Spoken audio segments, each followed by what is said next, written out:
Coming up, SpaceX video.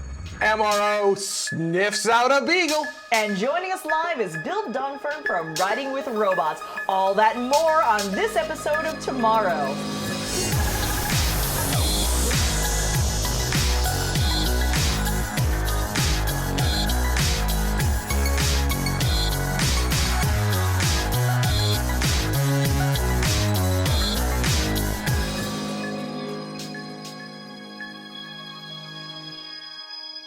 Welcome to Tomorrow's Season 8, Episode 2. I am your co-host, Carrie Ann Higginbotham. With me, soon to be, is our host, Benjamin Higginbotham. He'll be joining us a little bit later on.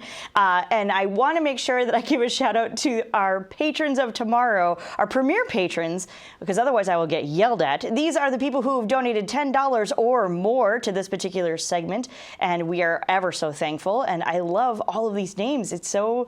Oh my goodness, it's so amazing, and I'm in complete awe. Thank you guys. And actually, as a quick side note, these patrons, as well as all the other patrons that we're going to be featuring in this episode a little bit later on, have helped us to become the top 100 most sponsored people on Patreon. Is that correct, Ben? That's correct. Woohoo! Something along those lines, of which I have been told that we are supposed to get cookies. So as soon as we receive those cookies, we'll be breaking them into many, many pieces for each and every single one of you.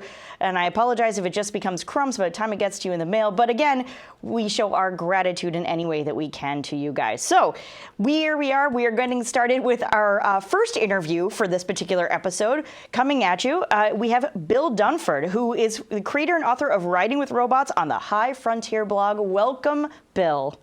Hi, I'm so excited to be here. And we are so excited to have you. Oh my goodness. Okay, so creator and author of Riding with Robots on the High Frontier blog, which is quite a mouthful, which is why most people, I assume, just condense it down to Riding with Robots. That's right. Right? So what are some of the things, first of all, hi, tell me a little bit about yourself. How did you get started doing this? Hi, I know that you guys are mostly talking about human spaceflight, but the exciting thing is we are really in a golden era of robotic space exploration. We have missions carrying on right now at Mercury, Venus, well, up until very recently, the Moon, Mars, Saturn, asteroid belt, on the way to Pluto, on the way out of the solar system. It's just an incredibly exciting time in space exploration right now. We are all over the solar system and beyond. And I started Riding with Robots because there are, in fact, so many missions and so many websites that I wanted to create a single spot where people could just go and follow along with these missions, right along and almost in real time with these missions. Because as long as you've got an internet connection, you can follow along with the robots. You can go to Mars, you can go to Saturn, and because these missions are posting pictures, almost every day, and so it's just an amazing time to follow along with the exploration that's happening. And that was the idea behind Riding with Robots, and it's just grown ever since. That's so awesome. I love it. And you got this started right around 2005. Is that correct? Yeah, that's right. So you've been doing this way longer than we have anyhow. Started out as a dashboard widget in iOS, and Apple featured it on the homepage, and it got a lot of attention. And then I had my own little podcast, just audio and still photos only back in the day. And that also got featured on the iTunes homepage, and that's just sort of where it took off from there. That's so awesome. I love it. Actually, when Ben and I first started, the reason that we chose human spaceflight was because of shuttle coverage and what have you. But when we first discussed talking about space, I was like, God, there's so much to talk about. When we started looking into it, we had to try and narrow it down and try, right. Pick something. So no, it's we're not against robots in any way, shape, or form. We just, right. we chose a different focus. But that's why we have you here to explain to us all of our wrong ways. I'm just kidding. So why robots? Why? We chose human spaceflight. Why robots for you? The human body is an amazing thing, and it's also very, very easy to kill. And robots can just simply go places where we can't yet, and at least in a way that's relatively affordable, relatively fast. Here we're looking at a very recent picture from the surface of Mars, and you can see the little robot hand there kind of waving at us or raising the American flag there over the surface at Endeavour Crater on Mars. And they can be these robots can be our hands, can be our eyes in these places we can't get to yet. There's a scene from the other side of the planet, from the Curiosity rover in Gale Crater, and there's a science fiction landscape that I hope that people will be seeing with their own eyes soon. But for now, we all get to go there, thanks to these amazing little machines that we've sent as our emissaries. That's so awesome. That's it is truly, truly amazing. And I think we actually are going to be talking about going to Pluto a little bit later on Great. in the show. So I'm glad that you brought that up at all anyway. So why, the debate always comes up, why robots instead of humans? Do you have an answer for that? No, I think I think it's not. Rather than, I think it's hopefully both, right? Yeah. Hopefully it's a partnership, and it has been. When the Apollo astronauts landed on the moon, they had been preceded by the surveyor landers. So those machines went in advance, landed, made sure they wouldn't fall through the topsoil and sink into the dust, and they go in advance and they kind of pave the way. And we work together with them. Awesome. Oh, that's an amazing picture. So we get this question a lot, partly because we focus on human spaceflight. But you and I were talking before the show that you get this question a lot as well, as in, why explore space at all when we have so many problems here on Earth? And you and I were discussing that you have a page on one of the many pages on your webpage that sort of discusses this in a lot of depth. But if you can give us a slightly shortened version, what would you have an answer for that? Sure. Well, my answer is that exploring space is about the problems on Earth. Mm-hmm. There are countless examples of things we benefit from every day that are a direct or an indirect result of space exploration. An easy example is weather forecasting. If there's a hurricane, thousands of lives can be saved by satellite imagery showing the storm as it moves in advance. And that's space. Those satellites are in space. All that technology came from space exploration. There are many other examples that you use every day: solar panels, medical techniques, medical imaging. There are things that if we didn't have, we would miss, and not even realizing, most people, that those things are a result of space exploration. It's jobs, it's industry, it's communication, it's and especially the environment. Understanding how the Earth works. What it comes down to, Carrie Ann, is that the Earth is a planet. Mm-hmm. And the more we understand the other planets, the better we can understand our own. So there are a lot of missions that are studying the Earth directly, and even the ones that are studying other planets are helping us by comparison understand how atmospheres work and climate change and all these things that we're learning about. Space exploration is a big part of that. You really can't separate environmentalism with space exploration, because there are so many ways that it helps us understand how natural system work. So I hope that makes sense. Oh, yeah, no, I was just thinking, that's so eloquent. I love that. I don't know about that. If you want to see the longer answer, if you go to writingwithrobots.org/Earth, mm-hmm. You can see a lot more in depth about that. Just my take on it, but yeah. Perfect. No, I love it. It's awesome. Oh, you've got a couple other URLs on there, yes? Yes, that's right. Oh, there you go. Okay, so what are some of your favorite missions? Oh, that's but it's hard to choose, and maybe a little bit impolitic to answer that since I work for NASA. But I suppose I will say that I think I'm allowed to have a little bit of a favorite with the Curiosity rover, because I was there, as awesome. Some of your team was, to see the launch. A couple of years ago, I was there. I saw the Atlas V rocket head out and set sail for Mars.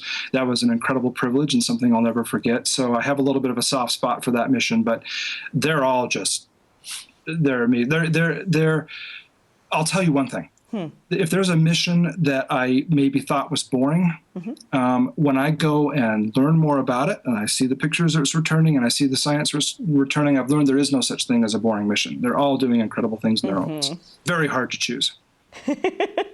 Totally agree. It's one of those funny things where, especially when people seem to think that, NASA has just shut down, obviously, because they're not flying astronauts anymore. And you have to try to explain that, no, they may not be flying astronauts anymore, but they haven't shut down. There's a lot of planetary science that's going on. And, well, what do you mean? I can't understand. And you start to sort of explain some of those things. Juno was one of my more recent favorites, but again, a bias, because we got to sit down with one of their scientists, and he was just explaining all of these different things to us that I had absolutely no idea of. And yeah, you start to really have an appreciation for each and every mission is completely different, but still a little bit the same, and just so fascinating, every single one of them. So I understand. I totally understand. We did have a question from the community from Quarkspin, who is one of our loyal followers, who said, what kind of Europa mission would riding robots like to see? Orbiter, lander, rover combo, and why? Well, if you ask me what I want, all of the above, obviously. There are a few things going on with Europa.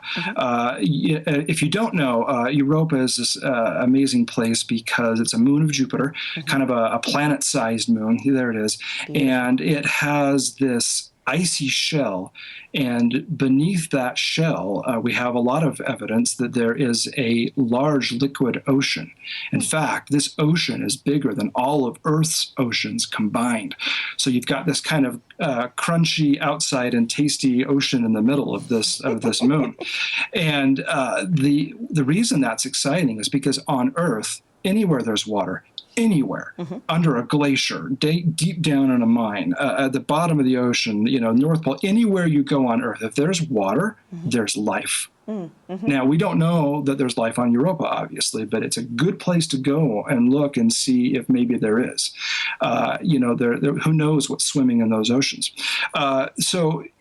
Europa's difficult. It's far away. It's Jupiter. There's a lot of radiation from Jupiter. You have to really harden a spacecraft to go there, but there are a few on their way. There is a European mission called JUICE. I'll probably get the acronym wrong, is the Jupiter Icy Moons Explorer. It's not launching until 2022, but when it gets there, it will study Europa and also Ganymede, which is also thought to maybe have a subsurface ocean. NASA has a proposal mission right now called the Europa Clipper. And it has not been approved or anything. It's just a proposal. It's being looked at. But the Europa Clipper would go and orbit Europa and specifically study it. There are no landers in the works right now, but hopefully there could be, because some of the material from this ocean could actually be on the surface where it has welled up over time. So a lander someday would be incredible. There are also missions being thought about, being proposed to go to Enceladus. And if you have that image of Enceladus, this is a moon of Saturn. It also has, there it is, it also has a subsurface ocean. The difference between Europa and Enceladus is that Europa may at times have vents that are coming up, plumes of material coming up, but they're thinner, a little bit hard to see. As you can see with Europa, it also has the subsurface ocean, which it's venting into space 24 hours a day. You can see those plumes coming up from near the South Pole of the moon. So if you were to fly a spacecraft right through those plumes, you might be able to sample them and see if there's any evidence there. The Cassini spacecraft has done this. It wasn't designed to do it because we had no idea that those things were there before it launched. It was a total mind blower that this little icy moon was active and had these spewing geysers going out into space. But Cassini's flown out through them. It's going to do it again, and it's learned a little bit about them. And there's some interesting chemistry going on there. So there are some intriguing targets out there with Europa, Enceladus, and other icy moons that have these subsurface oceans. Awesome.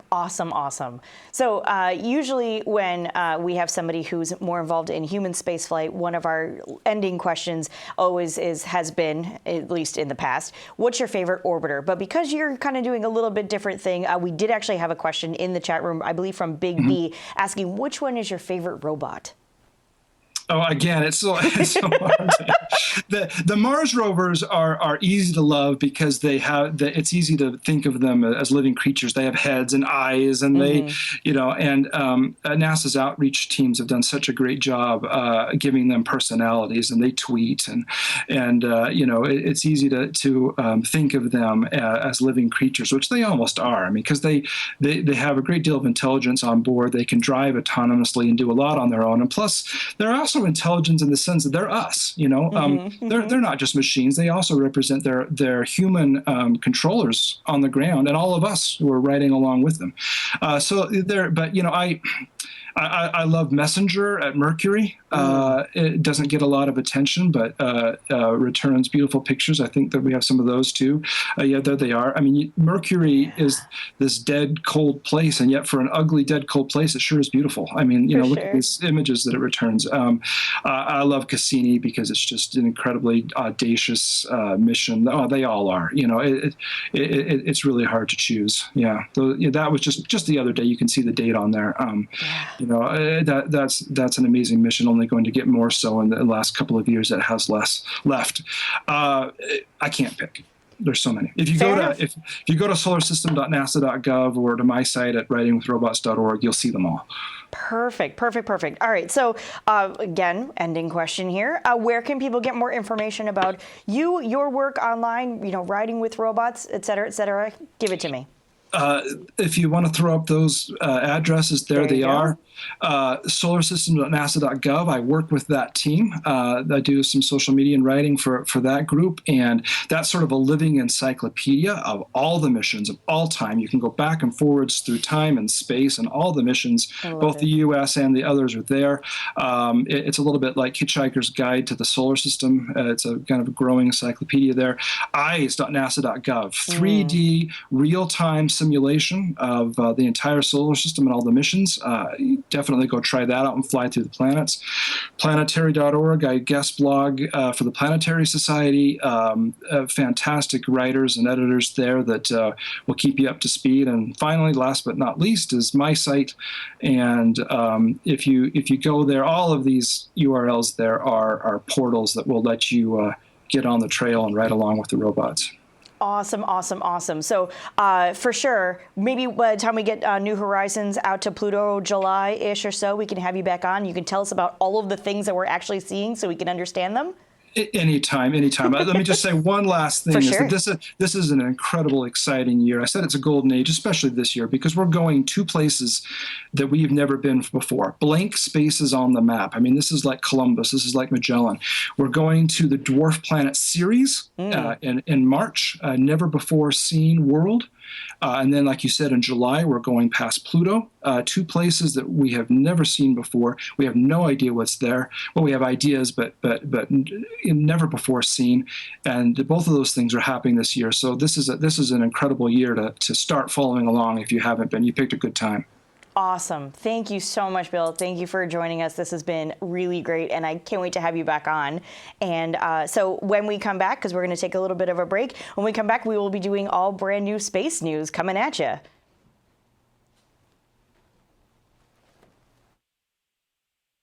Look into her face, determination in her eyes. She won't give up or quit or fall for little fashion lies. Filled with awesome expectation. This girl's a fascination. Nothing in her way will keep her from her destination. 'Cause she's fire walking. She's fire walking. When it's hot, she keeps on moving. The heat keeps on improving. Yeah, she's fire walking. She's fire walking to be free.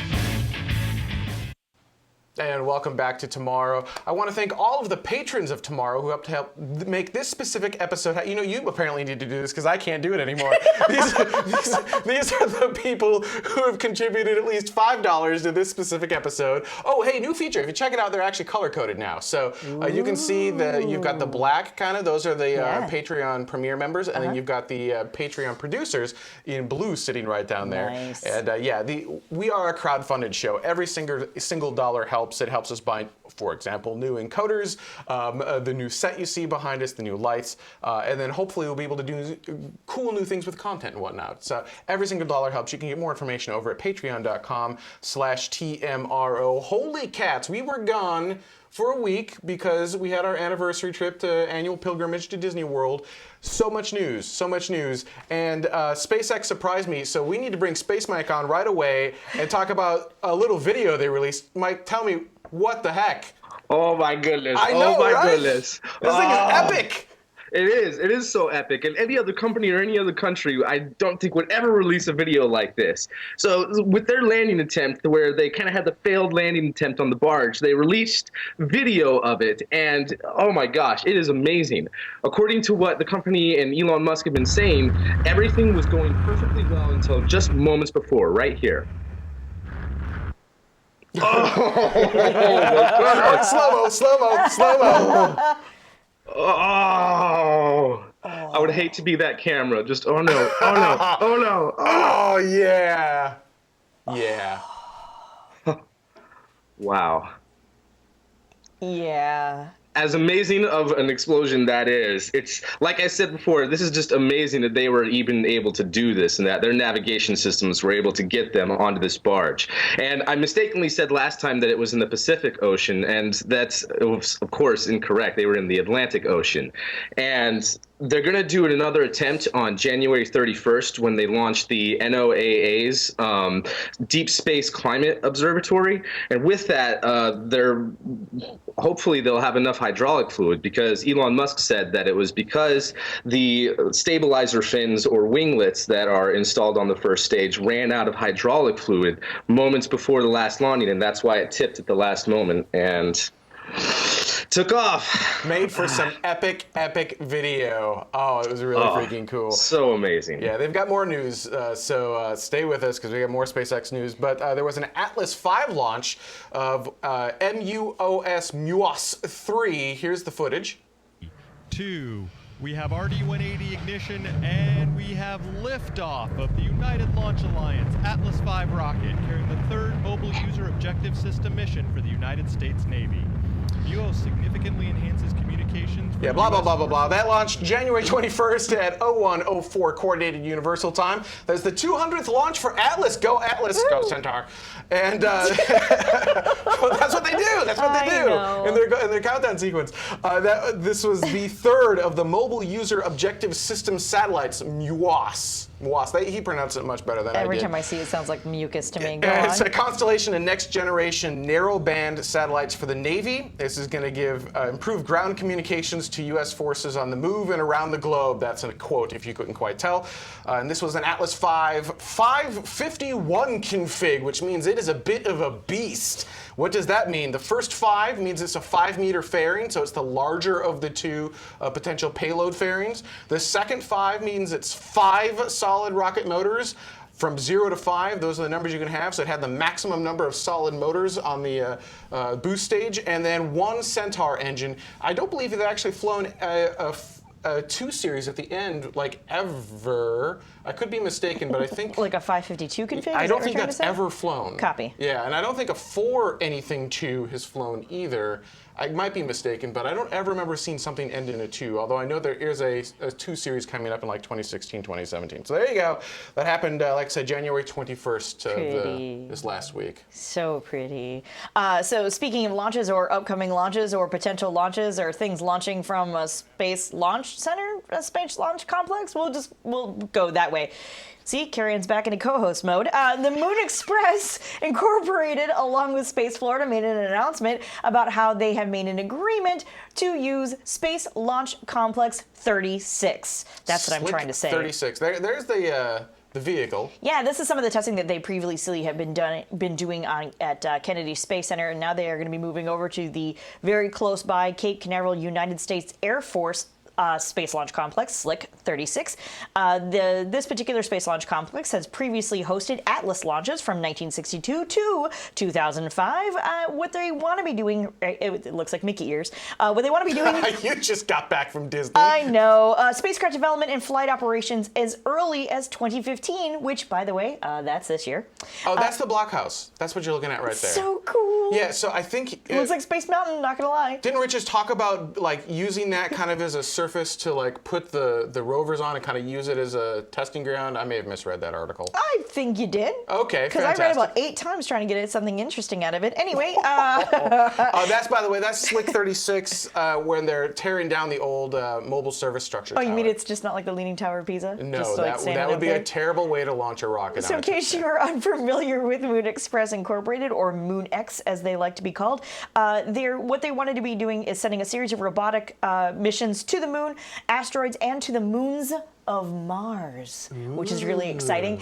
They're basically looking for a lower cost effective way to use any of the resources that could be found on the moon, asteroids, and or the moons of Mars. It's very specifically going to the moons of Mars, not to Mars, because everyone else is going to Mars. So anyhow, so yeah, they're doing some really exciting things, looking at potential resources off-world. Yeah, well, hopefully water. Water will be the most valuable resource Hopefully water. in our new spacefaring economy. You know, if you thought that coverage of F9 coming back down and landing was epic, yes. There's some also epic space news out of SpaceX this last week with SpaceX and Google. Mike, take that one away. That's right. Google and another company, Fidelity, have donated approximately $1 billion in funding rounds that SpaceX has done. And that means that Google and this company, Fidelity, own just a little bit under 10% of SpaceX now, which is now valued at $10 billion. The reason that they have invested $1 billion is because they are trying to fund the development for SpaceX to develop communication satellites to enable internet access to parts of the world where it currently is inaccessible, and to also increase the strength of where internet is already accessible across the globe. And this is something that Google it's been an ongoing project for Google to be able to get internet access to places on the earth that it's not already accessible. And this kind of has a dual use for Elon Musk, and it's nothing official, but he's kind of hoping that these communication satellites will be able to complete the goal that Google is funding this for, but to also be the first part of a Mars communication relay system. And that would just be able to enable all sorts of things for SpaceX and all these other companies if those broadbands are shared, you know, to enable Moon Express to go to the moons and Mars, and to enable more countries to start going to Mars and to the moon and to everywhere else in the solar system. So very good, very epic news for getting more things off planet. Yeah, and one point of clarification, and I think you did clarify, invested, not donated. Big difference between the two. Yeah, so absolutely, they invested. Mm-hmm. Yep. That gives them ownership in the company. Yep, you got it. So moving right along, Orbital, they had issues with the Antares and a rapid unscheduled disassembly late last year. That was not very good. It was most likely due to the engines, probably the turbo pump. We're still waiting for a full analysis on that. Regardless, they're going to be launching aboard an Atlas V at least once, more if necessary, but they want to get the Antares rocket flying again, and for that they're going to need new engines.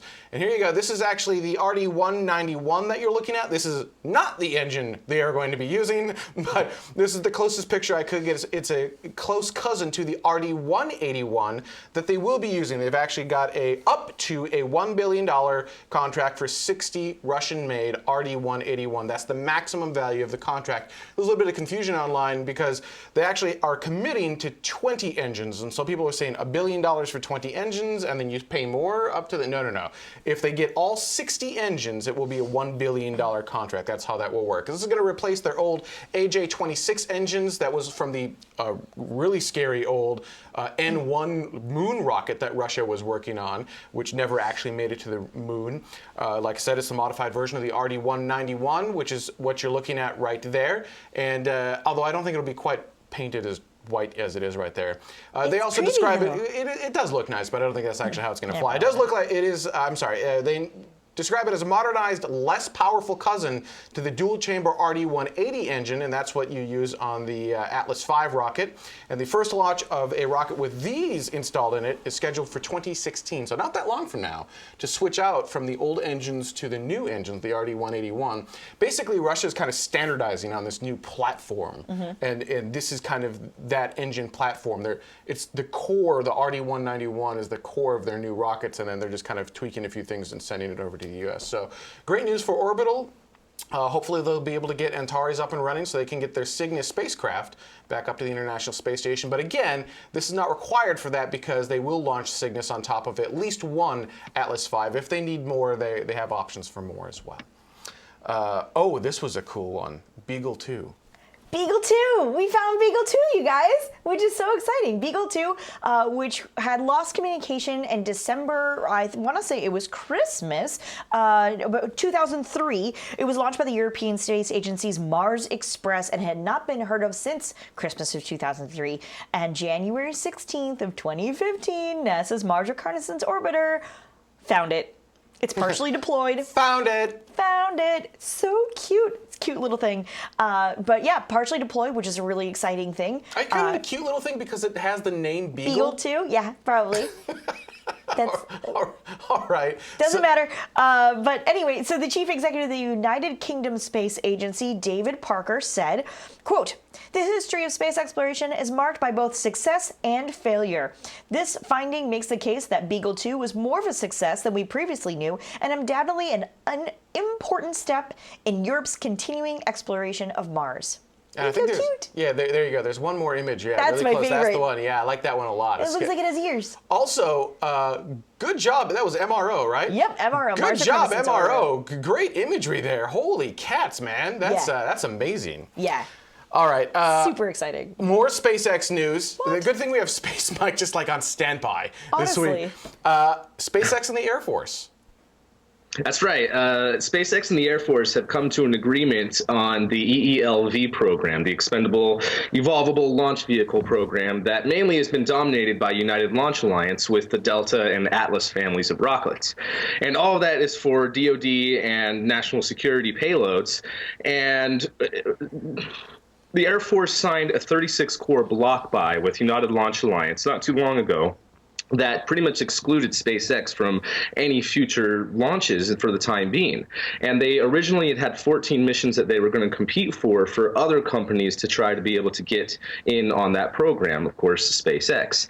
But up to this point, the Air Force was giving SpaceX guidelines, but wasn't taking a active cooperation in helping them to meet the qualifications for that program. And so with this agreement the Air Force and SpaceX has come to is that the Air Force will help SpaceX to meet those qualifications. They're going to delay the time that the competition will begin for the anywhere from 7 to 14 plus missions for DoD and national security payloads, so that SpaceX can be ready and compete in that and get lots of missions. And there might be, some more others. I'm not sure exactly who their competition would be other than the United Launch Alliance here in America, but it's really good. And in exchange, SpaceX has dropped the charges, the lawsuit that they had against the Air Force for doing that block buy in the first place. So everyone's happy all around, including United Launch Alliance, because it doesn't interfere at all with that 36-core block buy that has already been penciled.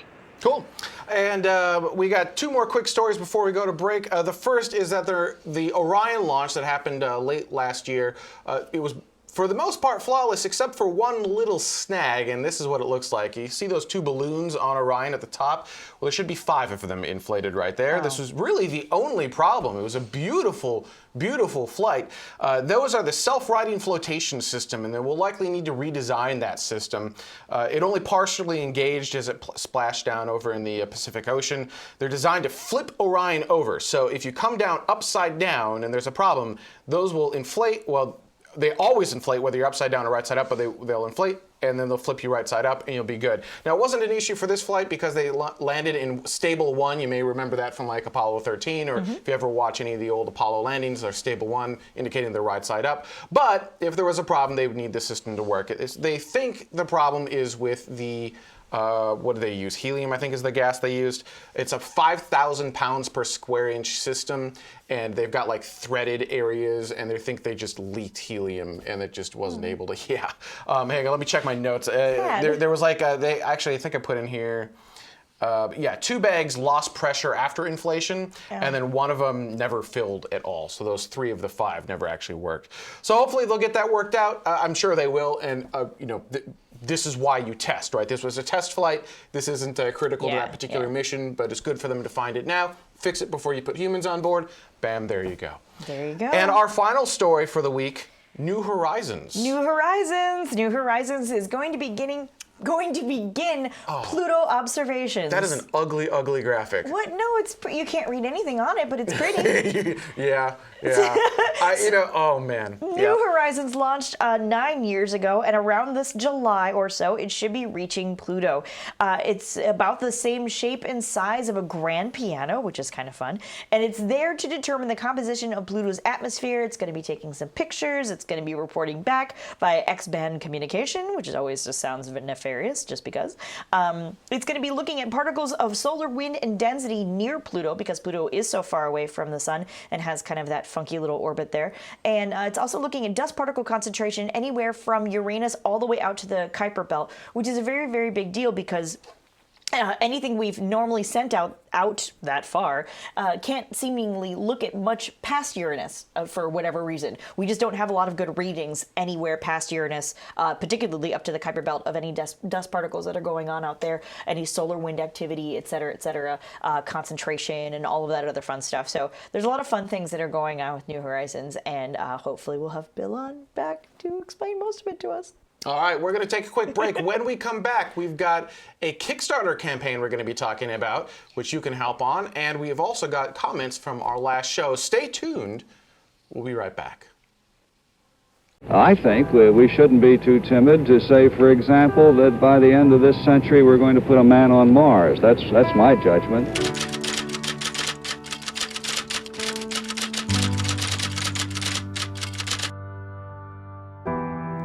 Tonight, I am directing NASA to develop a permanently manned space station, and to do it within a decade.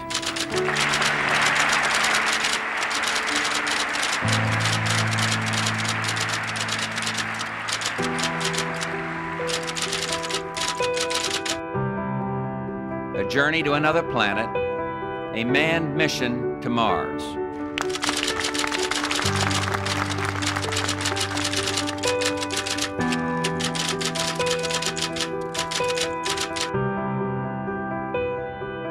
Using the Crew Exploration Vehicle, we will undertake extended human missions to the moon as early as 2015.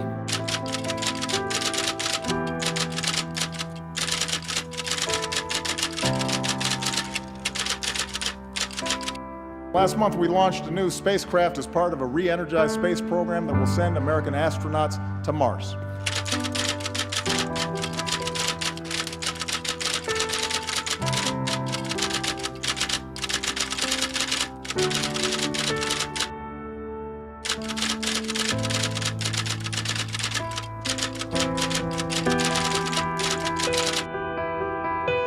If you have a president that can even spell space, you've got a miracle occurring. If you have a president that can spell space and understands the concept of settlement or permanence or operating in space in a way that's actually going to achieve something magnificent for the country, we've never had a president like that.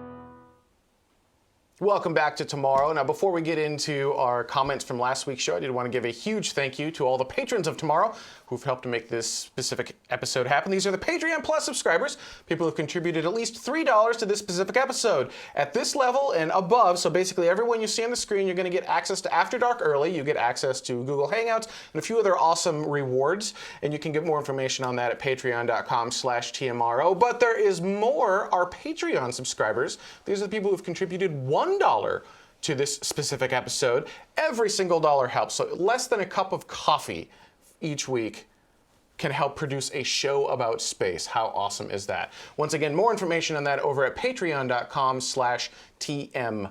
All right, let's go ahead and get started with some comments from our last show. This first one comes from Iris on Twitter, who says, check out the document. A little bit of a tease. We figured out what we're doing already there. Check out the documentary coming soon, around May. It's called Fight for Space. And so, absolutely, this is a Kickstarter campaign going on. And to talk about the Kickstarter campaign, we've brought on the director and producer of Fight for Space, Paul Hildebrandt. So, Paul, talk to us a little bit about what Fight for Space is about. Sure. So, Fight for Space is a documentary film that basically explores, it has several purposes. One, it explores the benefits of space exploration, and it also, we examine the reasons why the space program has not been as ambitious as, some people think that it could be, since the 1970s and the end of the Apollo program. And what the film does is it goes through history and looks at these various programs and why they were canceled or why they didn't end up as being quite as ambitious as everybody wanted them to be. And then we also look at the current programs from NASA, and we sidetrack onto commercial space as well and look at that. And we also look at what there's been a lot of reports in the past 40 years or so of how we should be best exploring space. And we take a look at those as well and try to form an opinion at the end of the film as to what the best way would be to move forward. So this is a Kickstarter campaign. You're looking to raise $80,000 in the next 7 days or so. So citizens of tomorrow have about a week or so to help contribute. But this is not the first Kickstarter campaign for this particular movie. You've already raised $100,000. What's the difference between those two campaigns? Right. So what happened was, why we're asking for more money is because when we went into the first, when we started filming, we anticipated about 15 interviews. And the problem is, if you're familiar with a lot of sort of the hot button issues in space exploration, people are very opinionated about things like the Constellation program and the Space Launch System and things like that. And what happened was, we had people that weren't telling the truth or weren't being completely honest. And so it took us a lot more interviews to actually get the truth about those issues, because we didn't want to produce a fictional film. We felt it was very important to get the actual answers to these questions and figure out why these programs ended. That's one of the reasons. The other reason is the Johnson Space Center Media Resource Center closed down, so we lost a great resource from NASA to get footage. So we now have to transfer a large amount of film, 35 millimeter and 16 millimeter film, from the National Archives in order to provide the visual material to back up, what the people are talking about, because we obviously can't have a 90-minute film of people just talking on screen. That would be pretty boring. So we need visual material to go along with that. I think you just described the show, and it is in fact pretty boring. So what happens if you don't get funded? With everyone who contributed the initial $100,000, will you still be able to release something, or is that the end of the project at that point? No, I'm very committed to releasing the film, and it will be done whether we get funded on Kickstarter or not. We'll have to figure out a different way to get more money. Maybe it won't be $80,000, but we will release the film, and it will be released soon. This is what this is allowing us to do, is push forward with a theatrical release and get it onto broadcast television later this year, onto public television. When you're producing a film for theater and for broadcast, the technical requirements are very different than just throwing something up on YouTube. That was also part of the cost, as I thought I could do everything myself, and we sort of budgeted for that. And then we get into it and we realize, well, filmmaking is actually much more collaborative than we thought it was. So the film will be released. I know a lot of people think that I just took their money and ran. That's not the case.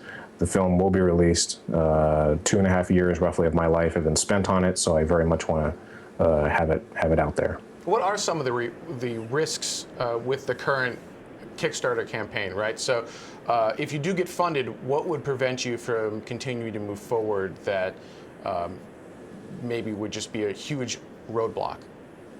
If we do get funded? Yeah, let's say you did get funded, what would some of the risks, because there's a risk to every campaign, right? You just can't avoid risks. So what are some of the risks that people should know about if you do get funded to preventing the movie from coming out, or to maybe one of the goals not being accomplished, like a 35mm transfer or something like that? Mm-hmm. So this time around, I've talked with a lot of people in industry, people that work in public television, people that do DCP transfers, which is how you get it into a theater, into a digital projection. I've also talked with the people at the National Archives, talked with people at the NASA Media Centers and the Presidential Archives and things like that.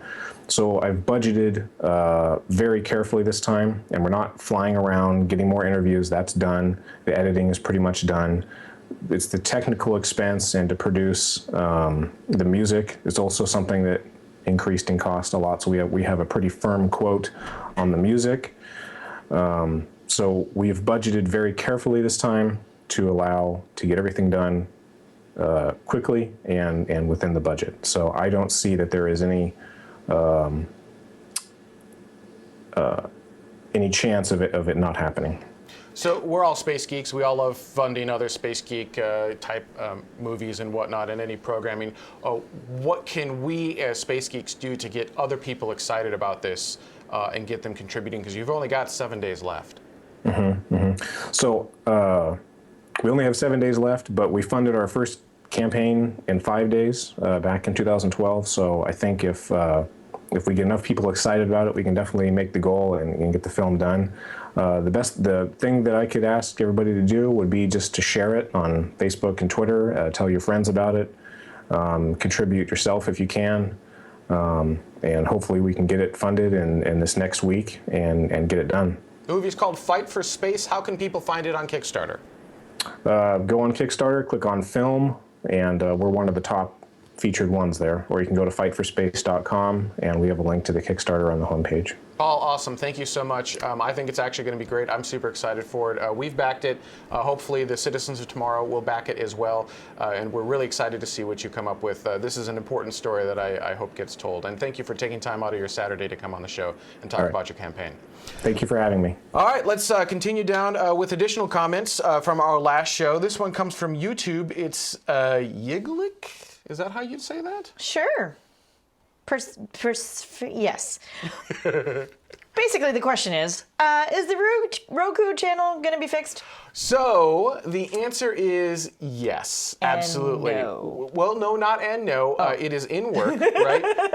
The way you said that. So here's what happened. We have some good news and some bad news. We moved from Space Vidcast over to Tomorrow, and in doing so, we finally migrated all of our resources, and some of the resources that drove the Roku Space Vidcast channel, specifically the old Epic stuff, went away, and when that happened, it broke the channel. Oops. And it went away in such a way that I can't bring it back. So the channel doesn't load if you have a Roku right now. It just goes to the Space Vidcast splash screen. We did submit, we being Pete, because he's freaking awesome. He runs our Roku channel. He's amazing. I cannot say enough awesome things about Pete. But he has submitted the new version. He submitted it a while ago. I do not know what is taking them so long, but the new Tomorrow branded channel. They're gonna keep looking at it tomorrow. They'll get to it tomorrow. I guess so. The new channel, it has been submitted. It does fix that issue. You'll be able to watch your content. It will be called Tomorrow now, so it'll match the rest of the branding. It does get rid of all the old Epic stuff, so it will be a little bit sleeker and cleaner. The same basic navigation and whatnot. But yeah, hopefully soon.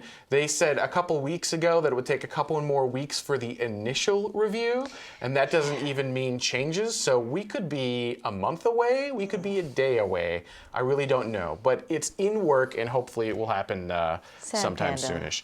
All right, from Phoenix 84118 on YouTube as well. Ooh, so 8 seasons, and today is the first I've heard of this show. You need more marketing. Yeah, okay, I don't disagree.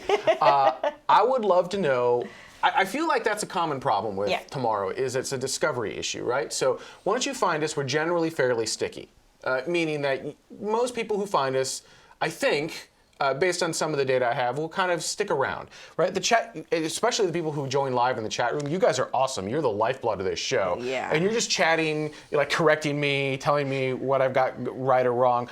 But there's more marketing that needs to happen so more people can discover us. And I'd love your feedback on what we can do better to get the word out about Tomorrow. Do we do a Google AdWords campaign? Do we do some sort of normal, everyday, traditional marketing? Is there something we should do online? I'm looking at maybe getting with additional YouTubers and like with complementary channels and doing stuff like that, but there aren't a whole lot of space channels, so maybe science. I don't know. What are your ideas? How do you think we should better market the show? I would love to hear what you think, because the more people we get watching, the more people we can get excited about space. The more people we get excited about space, the more change for good that we can make in this particular industry, I think. So there you go. All right, and our final comment, it comes from Twitter. It's Bill Hughesley, who says, I suspect that the biggest reason why SpaceX is practicing vertical powered landings today is because Mars has no ocean. All right, let's send that one back over to our SpaceX correspondent, Space Mike. Space Mike. Well, I think that the answer to that suspicion is both yes and no, because the powered landings that they're trying to do right now is the goal is for full reusability, to be able to land on Earth. There's not going to be any Falcon 9 first stages landing on Mars, I think, although they could have some sort of crazy, huge rocket in the works that's super secret. He is an evil space villain after all. But for Mars, the goal of the reusability program is to have the first stage and the second stage be able to land back on Earth, and eventually the Dragon capsule as well. So they might be landing Dragon capsules like Mars 1 wants to do with those that sort of powered descent.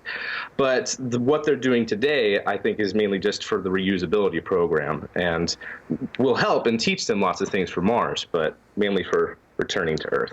Cool. All right, that's our show for this week. I'd like to thank everyone so much for watching, and thank you, Space Mike, for coming on and letting us hang up on you multiple times in order to get that Skype channel back. I appreciate that.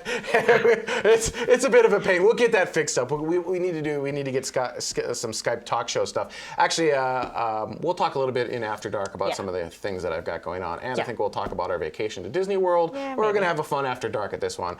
Thank you, everyone, so much for watching, and we'll see you next week with special guest Dave Maston. See you in a week.